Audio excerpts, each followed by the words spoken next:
Hi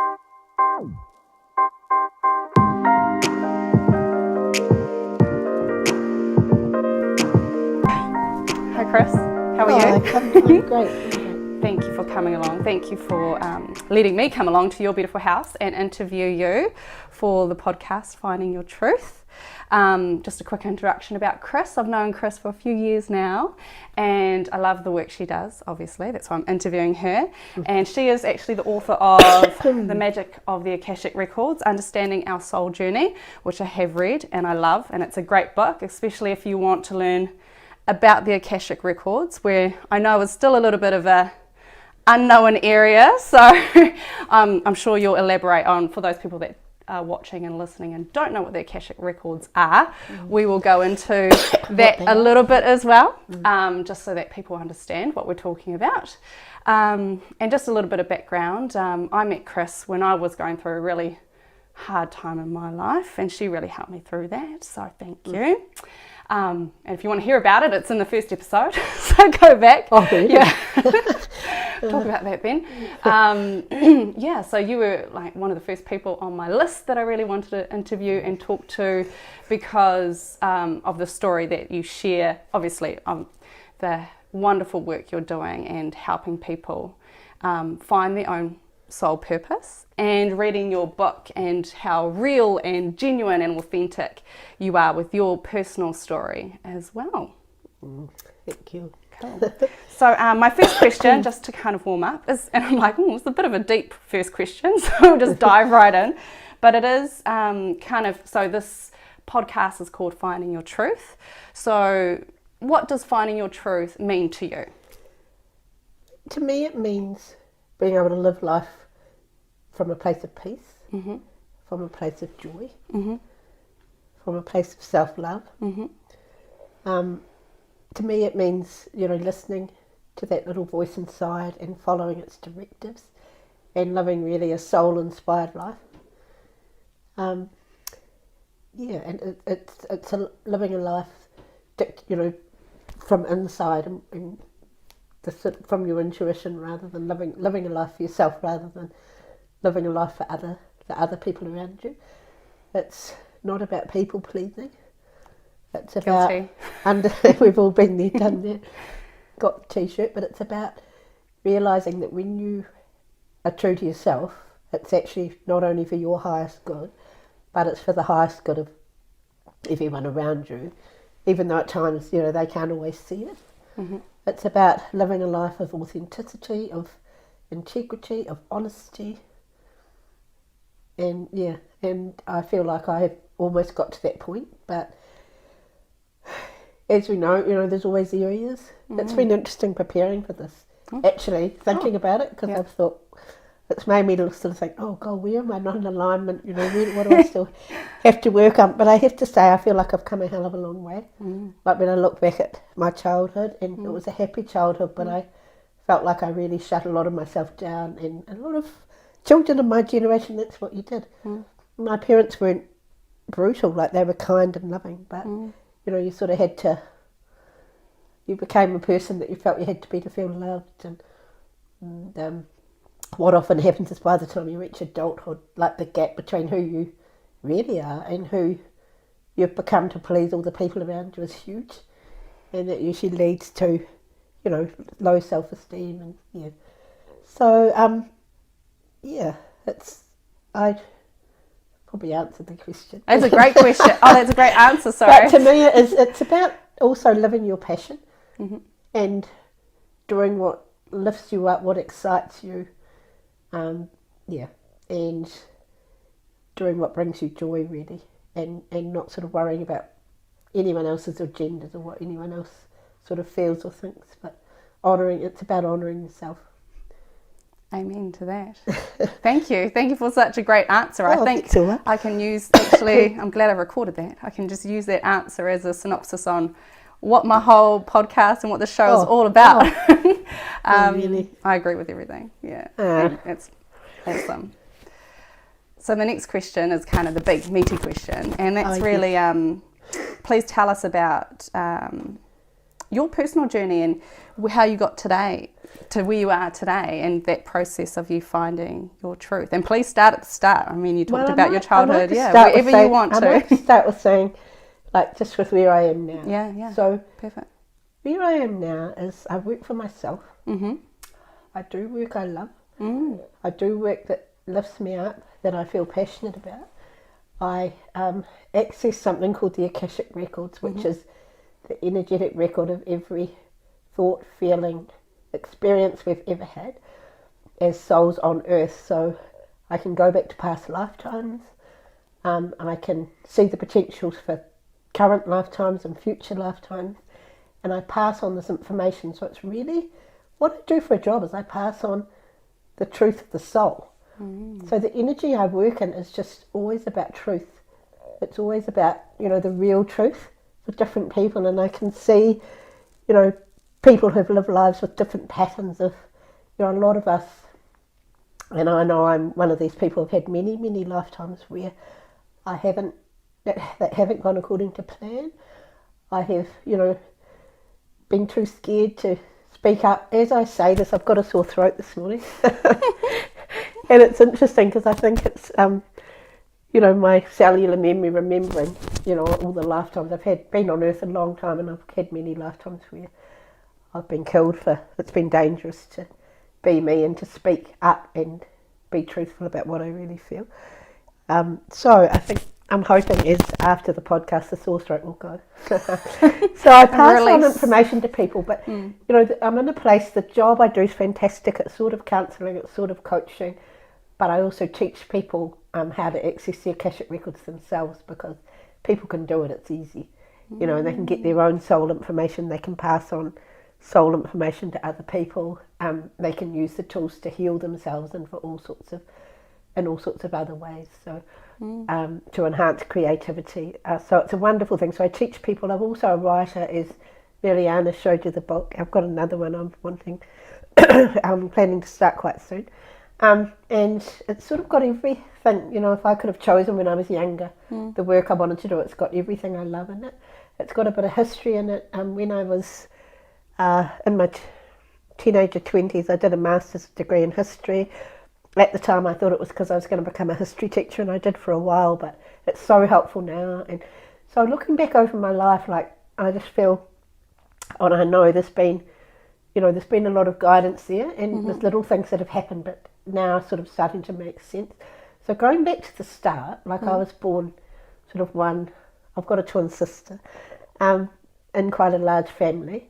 I had really loving parents, and they weren't brutal, but that whole generation was really more into punishment. It was, children are seen, not heard, and there was I felt a real desire to please my parents, and I came into this life a bit on the back foot, and I know why now, because I've got information about my immediate past life, and that was a lifetime where I didn't live my truth. I got caught up in World War II as a soldier and did things that really went against my truth, and was quite a traumatic lifetime. And I'm a firm believer that what you do is you bring the trauma from, if you've got sort of unfinished business and trauma from a previous lifetime, particularly at the end of a lifetime, it can come through with you. So in this lifetime I was born, when I was little, I felt really sort of worthless and unworthy and alone, and anyway, so I started out a bit on the back foot, and I felt really guilty, but I didn't know why. Now I do. But I won't go into that, but it is in the book. It's in the book. But so I just feel like right from day one in this life, I gave my power away, and that's what a lot of us do. And then there's all the conditioning and pressure at school. I sort of feel, I feel it's changing now, but there's a real pressure to conform to a certain mould, and a conventional sort of way of being successful, and so I did my best. I wanted to make my parents happy, and I did my best to fit into that. One thing I've always felt is it's really important to make your work your passion. I've been in jobs that I just didn't enjoy, and I've never, even if I've needed the money, I've never stayed in them, and I just think it's really important, like if you're working, you spend so many hours of a day doing something. Why do something you hate? It's just, and I think the young people today, they know this, but there's still people around, particularly in my generation, I see, and they've got so much money. I think, what can they do with all that money, you know, really? But it's the purpose isn't there, and I think, you know, if there's any message I'd give to any children growing up, I'd say just find your passion, and that's always been something I've done. So what I did, I was a history teacher for a while, and I actually was passionate about that. I loved that. And then I got married and I had 3 children, and I got passionate about parenting, and so I looked around for a parenting course, and they were also what I'd call fear-based, and you know, about punishment and about what's wrong with the child, and at the time my oldest child was showing signs of like quite low self-esteem herself, and so I read a whole lot of books on how to build up your child's self-esteem, and decided that that was what I'd like to, you know, set up in my family and teach others. So I taught others. It was like positive parenting, but it was parenting where children had, you know, consequences and quite firm boundaries, and were sort of taught to take responsibility for their lives. So I set all this up, and we had family meetings, and we did everything by the book, and I taught this to other people. And I was passionate about what I was doing, but what I didn't realise that was my oldest child was just spiralling downward, and I couldn't understand it because I'd done everything by the book, and I'd done, you know, I was wanting to make everything perfect, like the perfect family, the perfect, but things for her were far from perfect. And she's 29 now, but as a teenager, she just started to unravel really badly.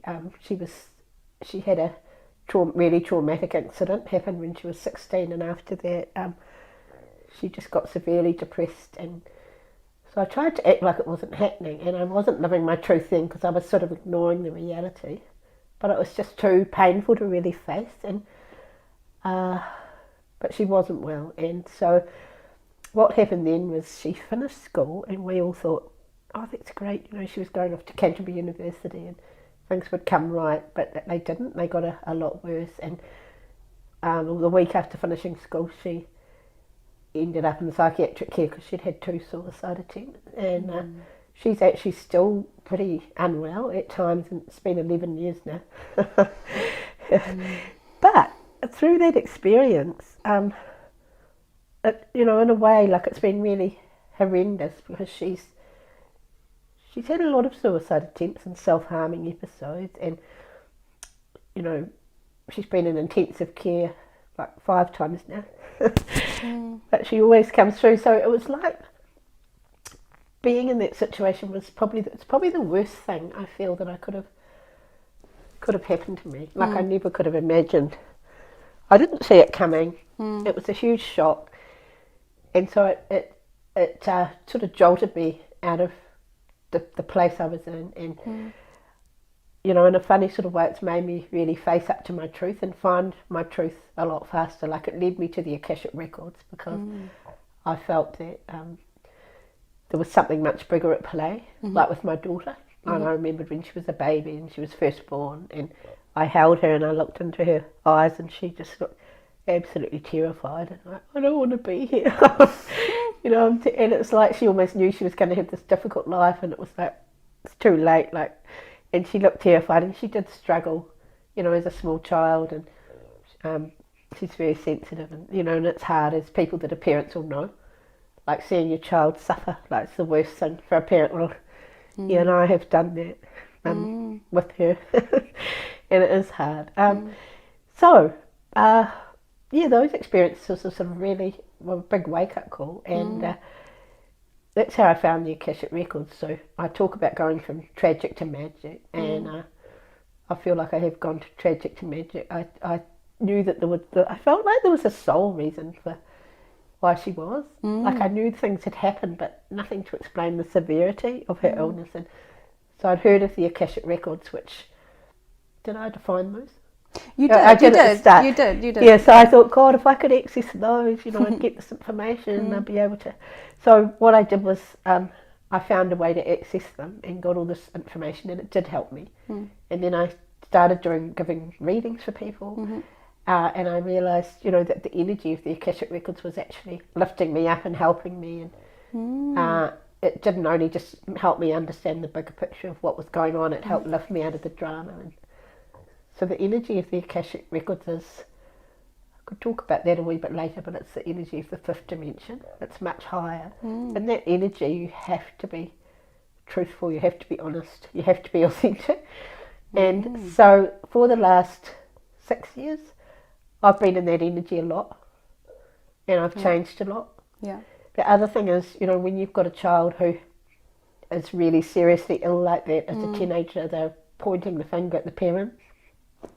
Who, the teenager or What's that? who's pointing the finger? Well, the society? No, or? no, well, not so much society. It was more, probably, no, I didn't really feel friends and family or anything like that. Like, definitely not. Yeah. It was more in the early days. Like now, I think the mental health system, they're more enlightened.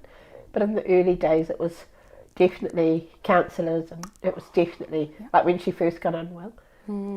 So you get to the point where when you've lived life on the edge like that, in a crisis situation for a long time, you really don't care what people think. So it's easy to find your truth. Yeah. And live your truth, and you get past all that. So, I'm grateful because I just feel, I used to worry and now I don't.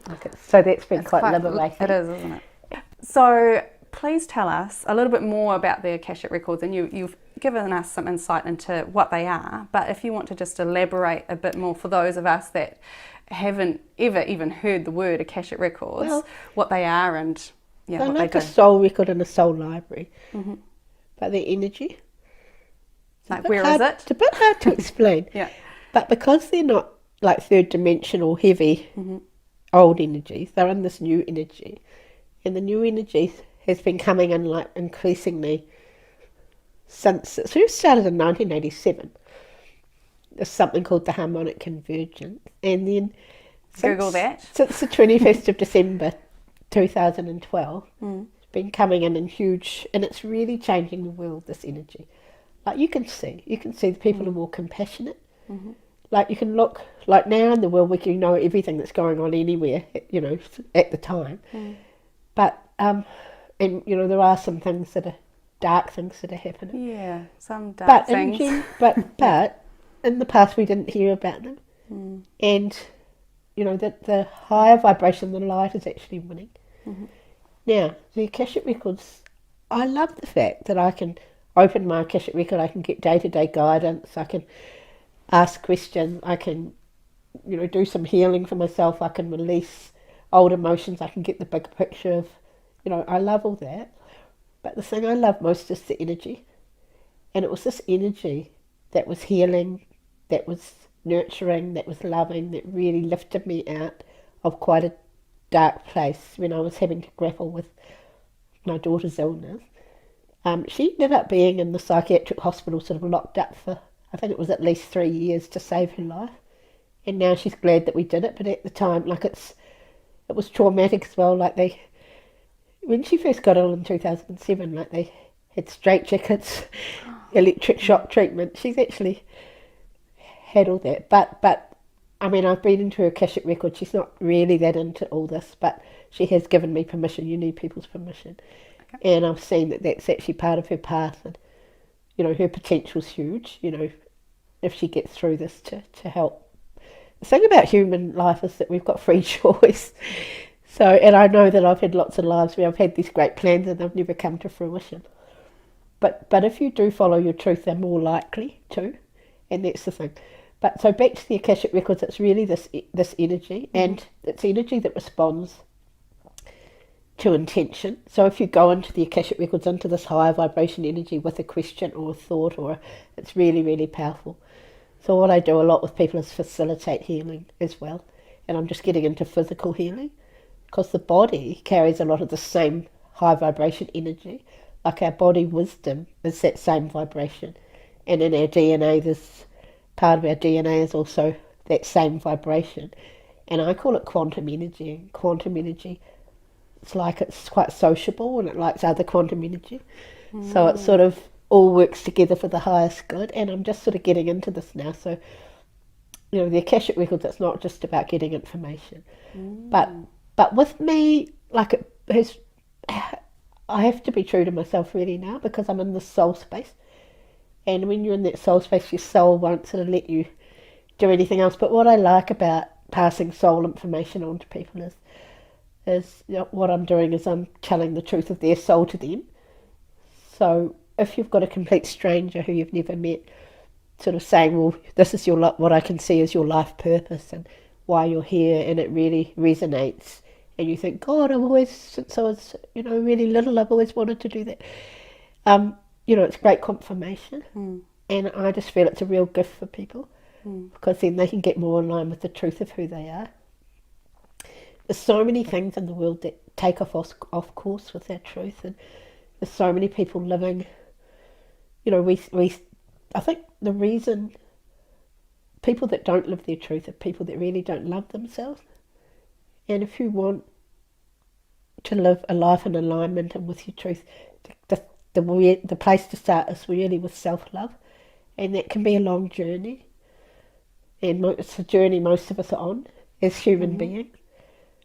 But you have to get to the point where you're ready and willing to put yourself first, your own growth first, and you get to the point where you can listen to that, like that little voice inside, and follow it, and you know, put aside like people pleasing. The thing is with most people is, because we don't love ourselves enough in here, and this has been part of my journey, because as a child I just hated myself. There's a great self-loathing, and it was mostly brought over from my previous past life. And also, like the first, I think 6 or maybe even 8 weeks, I can't quite remember. Well, I was a baby. I was in an incubator. And I think, you know, when you're in an incubator like that at the start of your life, like, you feel very alone. And so I think it activated some of those old feelings that I had at the end of my last life of, God, I'm all on my own, and I'm, you know, of shame and all that right at the start. So, and that was the plan. Like, that was my plan, to feel like that. You know, because I needed, you know, I feel like we all plan our lives. We all have a plan. We don't always stick to the plan. But, you know, each and every person on earth has got the potential to do something really great. It's not just a few people, it's all of us. We are magnificent souls. We are a lot more than we actually can see and think and understand. And we should love ourselves. Like, when I look back and I see all the lives I've had I went to France last year, and I was a Cathar, and the Cathars got burnt at the stake, and I sort of saw the place where I'd walked into the flames, and that was a good life. I was proud of that life. Because, you know, they basically, in a place called Montsegur, the Catholic Church said, right, you can adopt our faith and become Catholics, and we'll spare you, or if you don't, you have to die. And I said, sorry, well, I'm dying. And I, along with over 200 others, we walked in praying into the flames. And yes, I've had some really good lives. And the thing about the Akashic Records I like is, it's once you're in that energy and you open someone's Akashic Record, you can actually connect with other lifetimes, you know, and the qualities that you had then, and the gifts and the abilities, and so that's very helpful for people, and you can draw on those to help you in your life now. You can also go, you know, forward in time. The Akashic Records are not in linear time, you see. They're all over the place. That's an interesting fact, and that does my head in. I'm like, how does that work? But, you know, well, it's funny, because some weird human mind can't quite some weird capture things it. happen when I have sessions with people. And suddenly, like, they've got their eyes closed and they're back seeing themselves, you know, about to be hung, you know, in a lifetime, and they can talk, you know, usually I'll say, can you see yourself? Yes, you look like this. Sometimes they get a name, and then they talk to that past life self, because what I find is people often are carrying trauma from other lifetimes, and this is what's happened to my daughter Alice, because I haven't got on to that yet, but that's what I've found with her, that, you know, and they can let go of some of the trauma by sort of being guided back into that time and talking to that past life self and letting it go, because what they're doing is sort of carrying the baggage or the trauma from that lifetime. It's really complex, but it's simple in lots of ways. So what I found out, like with my daughter Alice, is she's had some really traumatic lives, and the life she had just before this one was extremely traumatic. and she was sort of held captive as a young girl about the same age as she was when she got sick in this life, and that's something that's quite common too, and raped repeatedly. And it's a situation she's had in this life as well. Like, so her soul agenda, her soul's wanting to come back to heal from this, you see. And she's got great potential to do some amazing work in the mental health system. If she comes through, she's really not quite there yet, but she's still with us, and a really beautiful, strong, amazing person. And without her, she's helped me find my truth like that. Honestly, I'm grateful to Alice, and I hope she doesn't mind me saying her name. I don't think she would. I've written about it in the book. It's in the book, yeah. I honestly, it's been like on a human level, like a very, very painful experience. But I'd change some aspects of that for her, but I definitely, like, looking back to before it happened, I love my life now, and I'm a completely different person, and so I'm grateful for that. And it's helpful to see that bigger picture. Do you think kind of going through traumatic or tragic experiences is a must-have catalyst to finding your truth, or not necessarily? Or it does accelerate it. Yeah. But I don't think it's a must-have catalyst. Yeah. I think, people can do it if they really want to work on themselves. What I do is, you need the time and space. You can't have a life that's taken up by meeting the needs of other people and rescuing others and being a saviour and running around. Because the thing is, because we don't love ourselves, we look for that love externally from others. Like, if we really love ourselves, it's not like we don't really need that external validation. So the key is actually, I've always felt the key in life is loving yourself, and that's partly why I ran these parenting courses, because the children, I knew they had to be brought up differently than we were. They had to be parented more with love, but with strong boundaries, and I knew that they were souls coming into earth with important jobs to do, and they couldn't be shut down.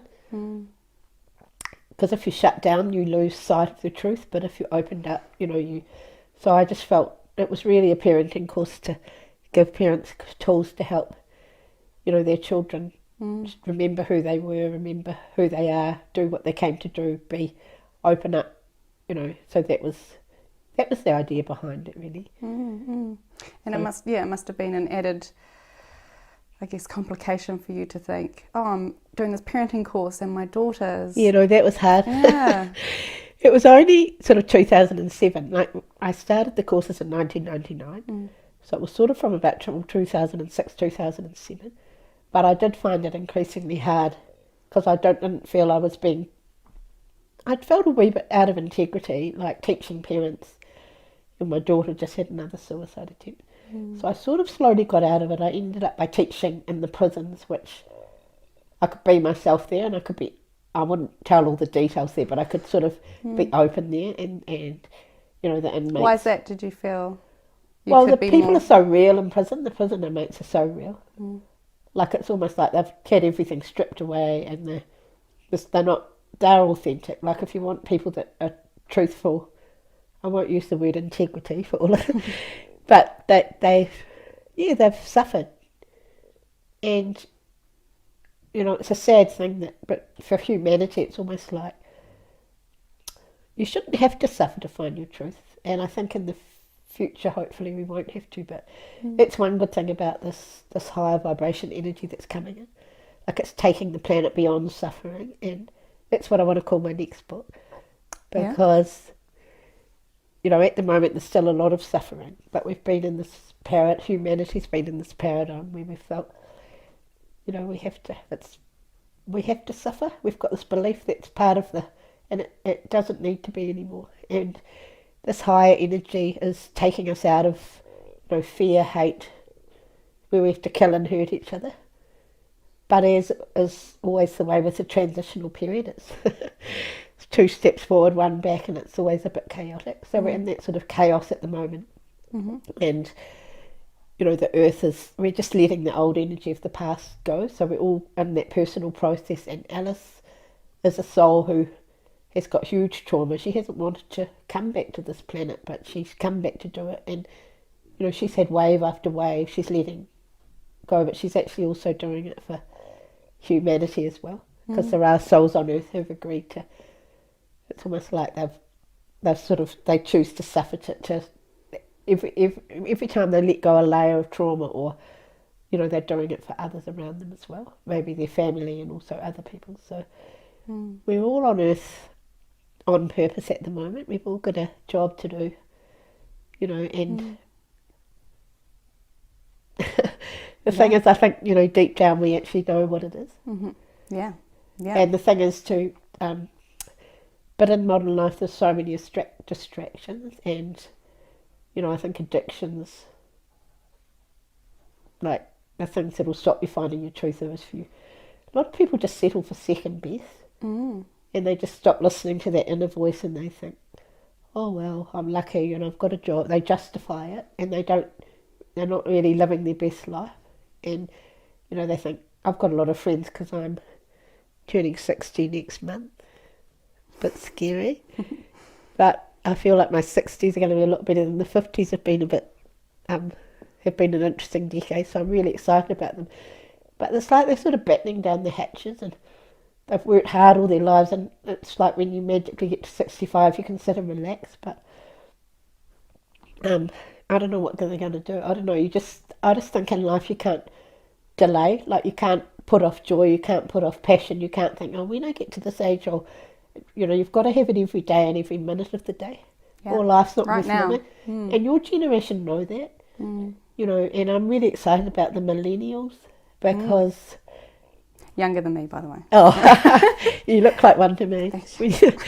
Because, you know, they're really coming in to change the world, but they do need help. Yeah.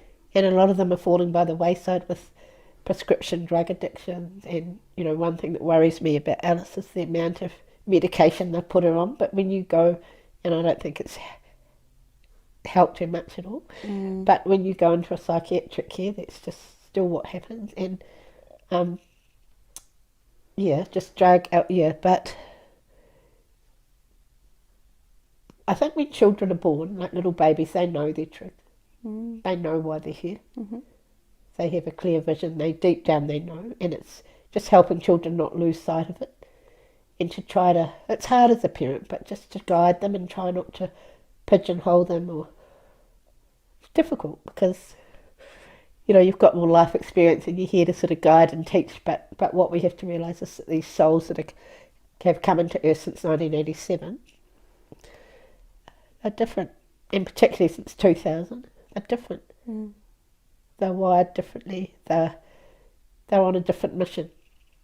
Some of them have never been on this planet before, so they're here to bring in this, usher in this new energy, and they're very wise, and they're here to teach us a lot. You know, we all have a role to play. I'm an old soul that's been on Earth for eons and eons, which is difficult too, because when you've had a lot of lifetimes of, you know, it's been dangerous to speak out. You get a sore throat when you start doing it.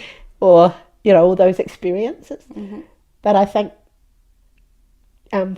being in the Akashic Record, and also just being on Earth at this time with this higher vibration that is coming in, it's waking everybody up, and it's bringing back sort of old lost abilities that we haven't, and feelings, and that we haven't been able to honour in that lower vibration. So what I'm talking about is the third dimension, which the Earth has sort of been stuck in, but now this energy is coming in, and it's really sort of shaking things up, and the world, you can see it reflected like in the earthquakes, and it's all part of it. We're just letting go of this energy, so it's a really exciting time to be here. And the Akashic Records, what I'm talking about is, it's called ascension, so it's the planetary process of going from a third dimensional vibration into the fifth. But what about the fourth? What happened to the fourth? We just skipped the fourth? You know, we're sort of in the fourth. Oh, okay. The fifth's coming in, but we're sort of, the fourth is in between. No, we're in the fourth, but we're moving from one to the other. So we're sort of still, but yeah, so sure what I was going to say. Sorry. I interrupted your flow. It's all right. Yeah. So Interesting. it's the Akashic Records are a great ascension tool because they sort of bridge that gap, and so you can go in and let go of the past, but you can also, they're a great tool to sort of look towards the future, and to look at your potentials, and to, like, you can actually even connect with future life selves and bring in their wisdom to help you. Yeah. So they're great. I love the Akashic Records, and they've certainly been a lifeline for me. I wouldn't. They really got me through what has been, the most difficult part of my life, and have helped me immensely. So what I'm about now is, and they've definitely helped me find my truth. So what I'm about now is trying to get the word out about them, really, and to as many people as possible, because I'm not someone that I felt was especially gifted or psychic, but if I can do it, anyone can do it. So I run courses teaching people, but I'm looking at running Zoom courses so I can have classes with people all over the world, and just getting it out there more. And my next book is going to have how to do it. Oh, cool. So that'll be good. I'm hoping the plan is to have that written by the end of next year. Exciting. And it's good because that book seemed to take a while to write, but the book's it's already in my Akashic record. Oh, the next one is? Yeah. Oh, good. So you open your Akashic record, and the writing just flows because it's in there. Yeah, perfect. Yeah. So being able to access your Akashic record and open it and be in the energy is really helpful creatively. And so I've still got a way to go with probably living my truth, but I find, if you're living your truth in one area of your life, like you sort of have to start living it in every area. So what's your advice to people wanting to find their truth? And I mean, the Akashic Records is a great tool because you talk to your soul or your higher self to connect to that intuition, that deeper soul purpose for your life on this planet. So, and which is highly connected to finding and living your truth. What would be your advice to people? Because of people listening and watching are like me, seekers. You do have to make time for yourself, and make the time and space. Perhaps turn the TV off and stop sort of so many people live their lives, they're sort of anaesthetising themselves because... Scrolling. What? Stop scrolling on the iPhone. That's what I do anyway. Yeah.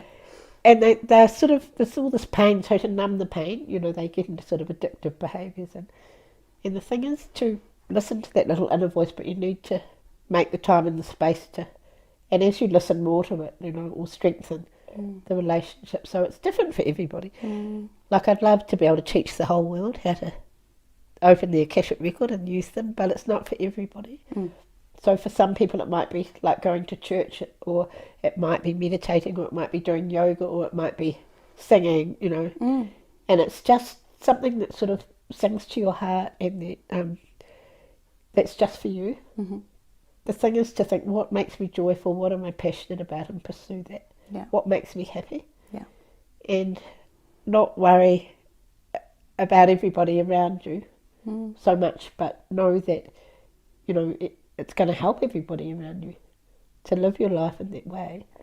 And the worst thing you can do is, because for years I thought, I'm going to write my book when everything in my life is perfect. And then I got to about 5 years ago, and I thought, well, I do want to write this book about the Akashic Records. I don't really want anyone else to write it. And I know the energy's there, the opportunity's there, and I'm just going to have to make it happen, because it's never going to be perfect. That's it. So I just sort of ground into it and did it. So, if you wait for, and it's like waiting till you turn 65 and then you can start to live. Yeah, retire and have fun finally. It's you got to start today, start this minute. And it's And what do you think stops people from doing that? Well, all the distractions. Yeah. And just obligation, and just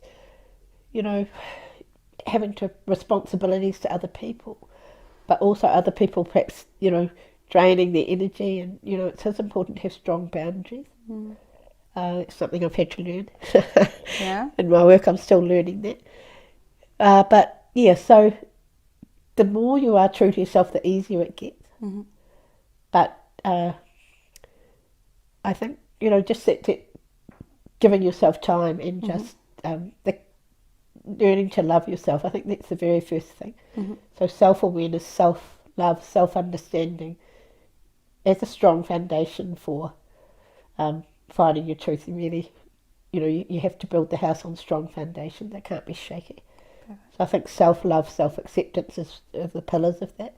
So whatever you need to do to find that, and it's not an easy thing. Yeah.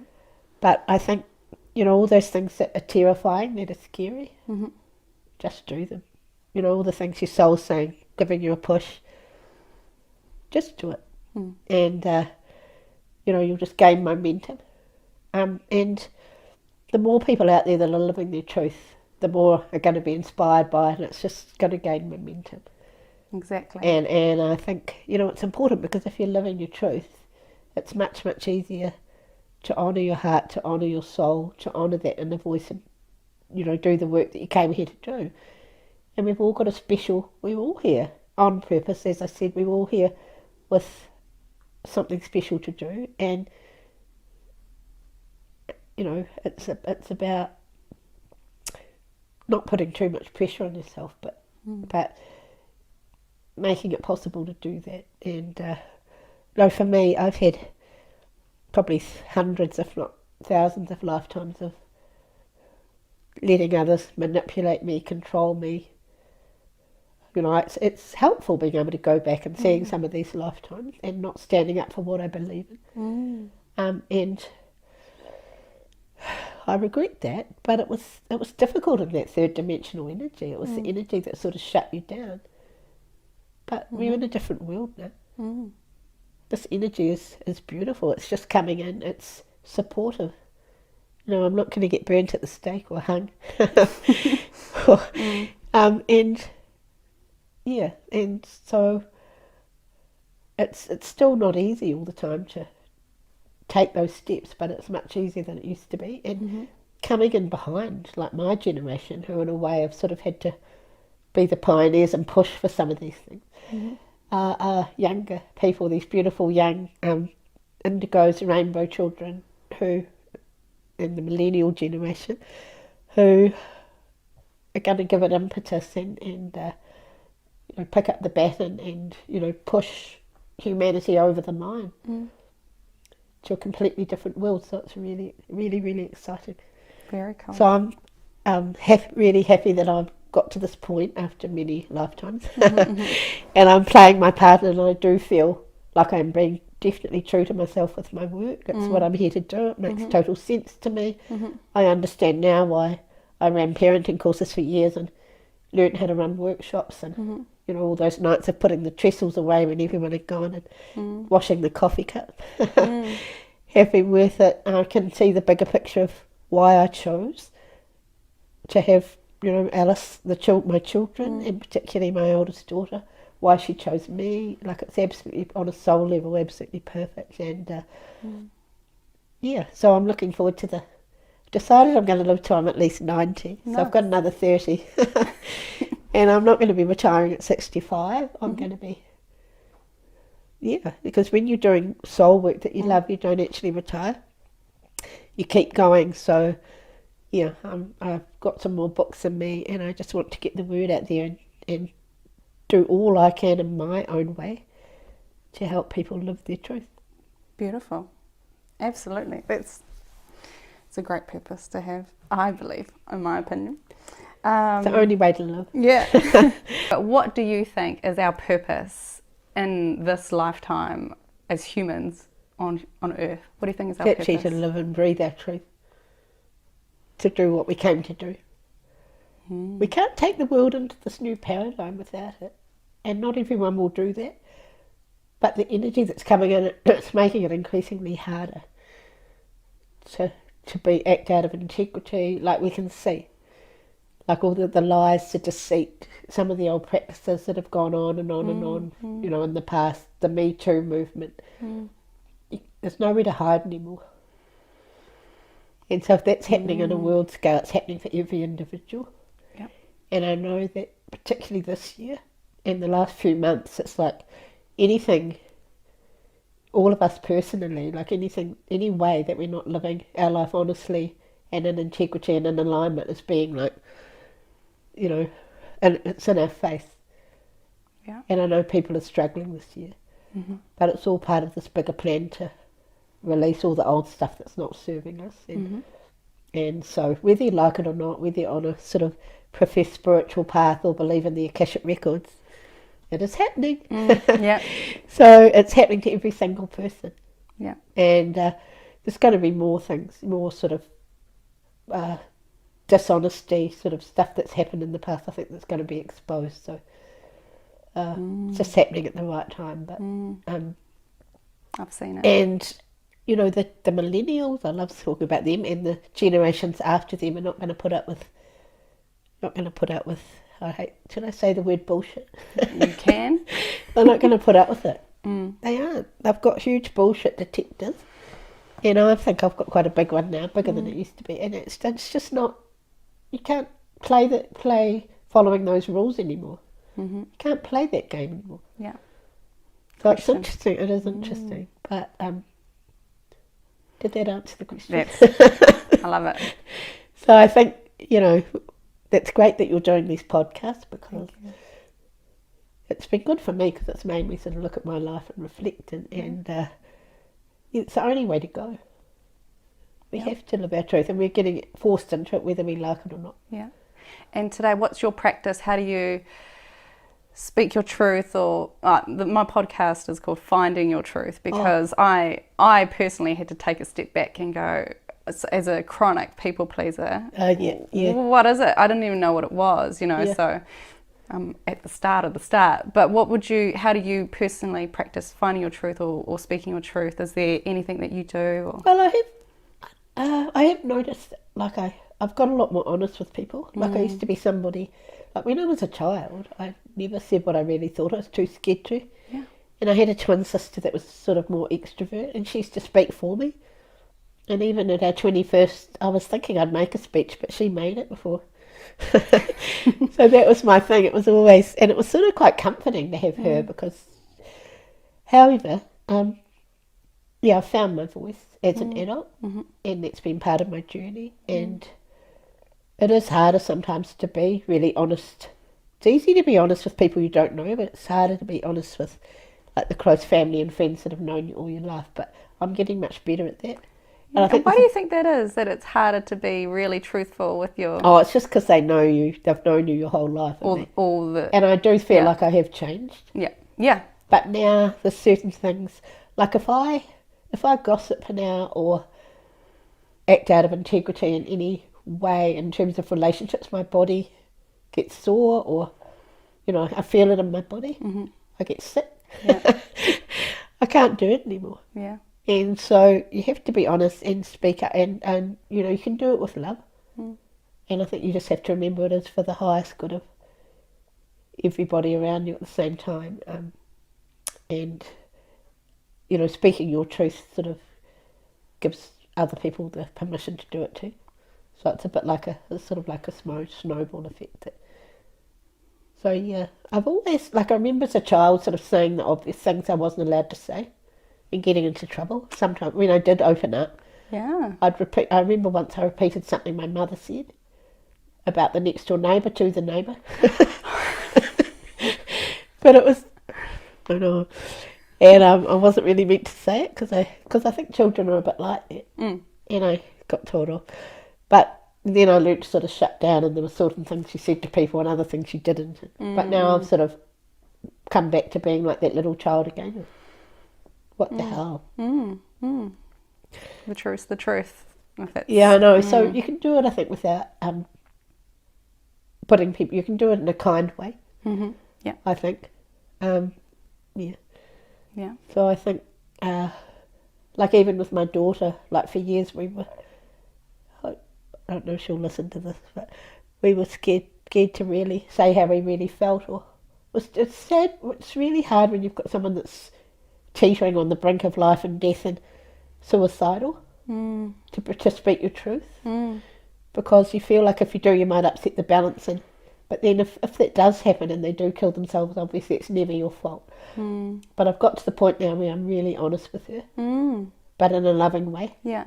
And I think it's only really been sort of this year, and I really hope for the best outcome, but you get to the point where you think, any day, you just get over that fear and just, so I've sort of got past it now. And I think it's, it's helping her. Actually. Yeah, because do you think at some level she knows? Yeah. And it's just actually reassuring to hear you say it out loud? And she's really blossoming. I must say some of the best talks I've had lately with anyone have been with her.